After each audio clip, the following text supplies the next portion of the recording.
तव कथामृतं तप्तजीवनं कविभिडीरितं कल्मषापहं श्रवणमङ्गलं श्रीमदाततं भुवि गृह्णन्ति ये भूरिदा जनाः। শ্রী শ্রী রামকৃষ্ণ কথামৃত। দক্ষিণেশ্বর মন্দিরে ভক্ত সঙ্গে শ্রী রামকৃষ্ণ। একাদশ পরিচ্ছেদ, 1884, 9 নভেম্বর। ঠাকুর একটু চুপ করিলেন ও মহিমাদি ভক্তদের দেখিতেছেন। ঠাকুর শুনিয়াছিলেন যে মহিমাচরণ গুরু মানেন না। এইবার ঠাকুর আবার কথা কহিতেছেন। শ্রীরামকৃষ্ণ: গুরুবাক্যে বিশ্বাস করা উচিত, গুরুর চরিত্রের দিকে দেখবার দরকার নাই।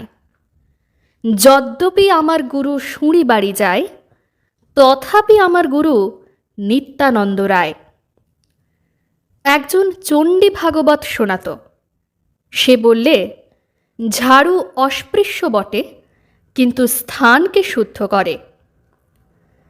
মহিমাচরণ বেদান্ত চর্চা করেন, উদ্দেশ্য ব্রহ্মজ্ঞান। জ্ঞানীর পথ অবলম্বন করিয়াছেন ও সর্বদা বিচার করেন। শ্রীরামকৃষ্ণ মহিমার প্রতি: জ্ঞানীর উদ্দেশ্য স্বস্বরূপকে জানা, এরই নাম জ্ঞান, এরই নাম মুক্তি। পরম ব্রহ্ম ইনিই নিজের স্বরূপ।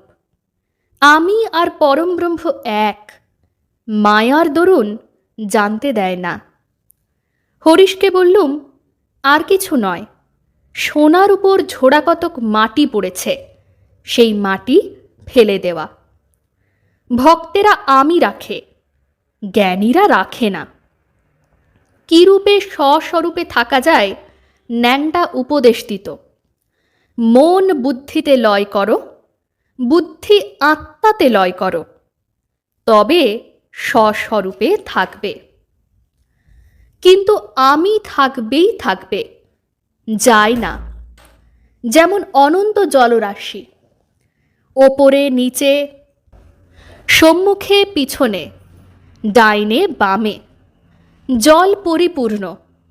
সেই জলের মধ্যে একটি জলপূর্ণ কুম্ভ আছে।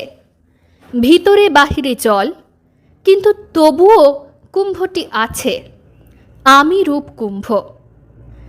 জ্ঞানীর শরীর যেমন তেমনই থাকে, তবে জ্ঞানাগ্নিতে কামাদি রিপু দগ্ধ হয়ে যায়। কালীবাড়িতে অনেক দিন হল ঝড় বৃষ্টি হয়ে কালীঘরে বজ্রপাত হয়েছিল।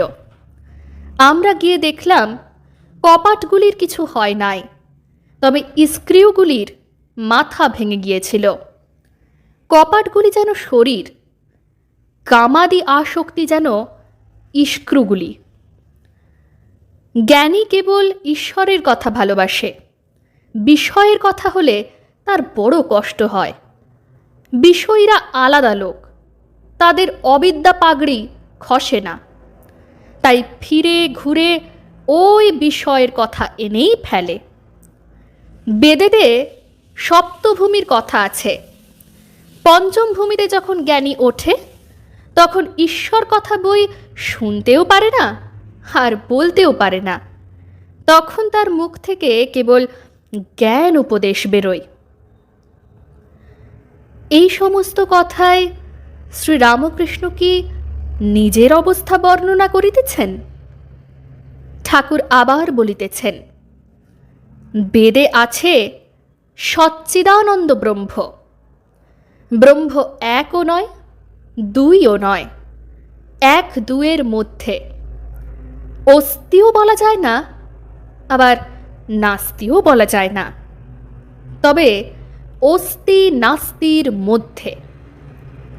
শ্রীরামকৃষ্ণ: রাগ ভক্তি এলে, অর্থাৎ ঈশ্বরে ভালোবাসা এলে, তবে তাঁকে পাওয়া যায়।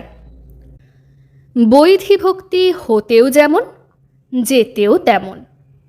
এত জপ, এত ধ্যান করবে, এত যাগ যজ্ঞ হোম করবে, এই এই উপচারে পুজো করবে, পুজোর সময় এই এই মন্ত্র পাঠ করবে, এই সকলের নাম বৈধী ভক্তি।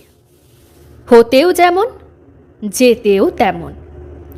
কত লোকে বলে, আরে ভাই, কত হবিষ্য করলুম, কতবার বাড়িতে পূজা আনলুম, কিন্তু কি হলো? রাগ ভক্তির কিন্তু পতন নাই। কাদের রাগ ভক্তি হয়? যাদের পূর্বজন্মে অনেক কাজ করা আছে, অথবা যারা নিত্য সিদ্ধ। যেমন একটা পোড়ো বাড়ির বন জঙ্গল কাটতে কাটতে নল বসানো ফোয়ারা একটা পেয়ে গেল। মাটি সুরকি ঢাকা ছিল, যেই সরিয়ে দিলে অমনি ফরফর করে জল উঠতে লাগলো। যাদের রাগ ভক্তি, তারা এমন কথা বলে না যে ভাই কত হবিষ্য করলুম, কিন্তু কি হলো? যারা নূতন চাষ করে, তাদের যদি ফসল না হয়, জমি ছেড়ে দেয়। খানদানি চাষা ফসল হোক আর না হোক আবার চাষ করবেই। তাদের বাপ পিতামহ চাষাগিরি করে এসেছে, তারা জানে যে চাষ করেই খেতে হবে। যাদের রাগ ভক্তি, তাদেরই আন্তরিক। ঈশ্বর তাদের ভার লন। হাসপাতালে নাম লেখালে আরাম না হলে ডাক্তার ছাড়ে না। ঈশ্বর যাদের ধরে আছেন, তাদের কোনো ভয় নাই। মাঠের আলের উপর চলতে চলতে যে ছেলে বাপকে ধরে থাকে, সে পড়লেও পড়তে পারে, যদি অন্যমনস্ক হয়ে হাত ছেড়ে দেয়। কিন্তু বাপ যে ছেলেকে ধরে থাকে, সে পড়ে না। বিশ্বাসে কি না হতে পারে? যার ঠিক, তার সব তাতে বিশ্বাস হয়। সাকার, নিরাকার, রাম, কৃষ্ণ, ভগবতী। ও দেশে যাবার সময় রাস্তায় ঝড় বৃষ্টি এলো। মাঠের মাঝখানে আবার ডাকাতের ভয়।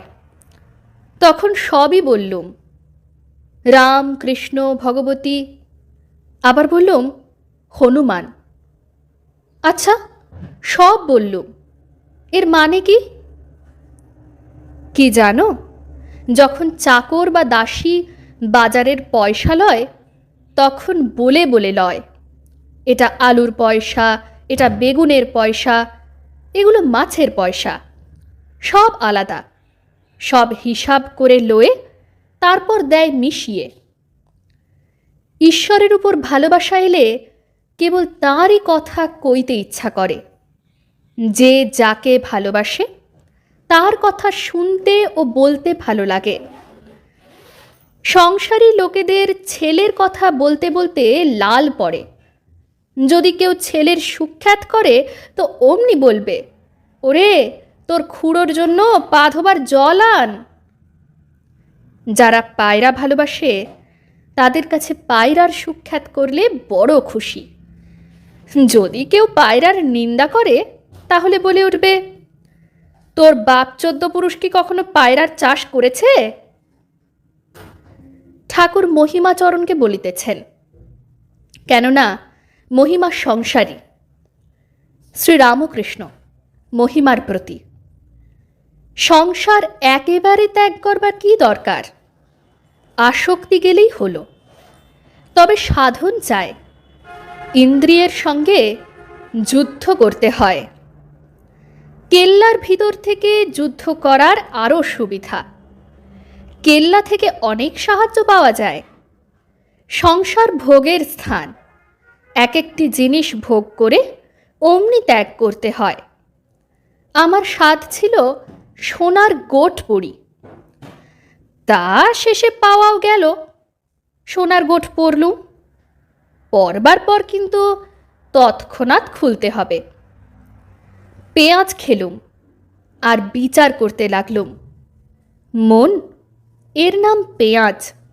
তারপর মুখের ভিতর একবার এদিক ওদিক, একবার সেদিক করে তারপর ফেলে দিলুম।